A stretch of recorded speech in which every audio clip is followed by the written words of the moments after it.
One of the most powerful patterns in Angular is separating smart components from dumb components.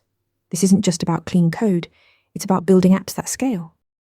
Smart components are the brain of your application. They manage state, contain business logic, and handle all the heavy lifting. These components interact with services to fetch data, make API calls, and coordinate complex workflows. Think of them as containers that orchestrate everything happening in a feature. They know about your application's architecture and make decisions.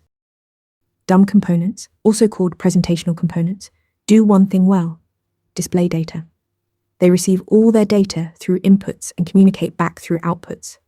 No services, no HTTP calls, no business logic. Just pure presentation. This makes them incredibly reusable across your application and trivial to test, since they're just functions of their inputs. Here's how they work together. The smart component sits at the top, fetching data from services and managing state. It passes that data down to dumb components via property binding.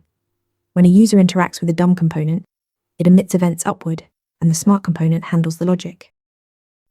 This separation gives you serious benefits. Dumb components can be dropped into any part of your app without worrying about dependencies. Testing becomes straightforward since you're just checking inputs and outputs, and your code stays maintainable because concerns are properly separated. Remember, smart components manage state and logic, dumb components handle presentation. Master this pattern and your Angular code will be cleaner, more testable, and easier to scale. Want more interview tips? Subscribe for weekly content. Ready to practice for your next interview? Interview Mentor lets you answer real questions just like this one. After each answer, you get a detailed grade and personalized tips to improve. Watch your scores climb as you keep practicing.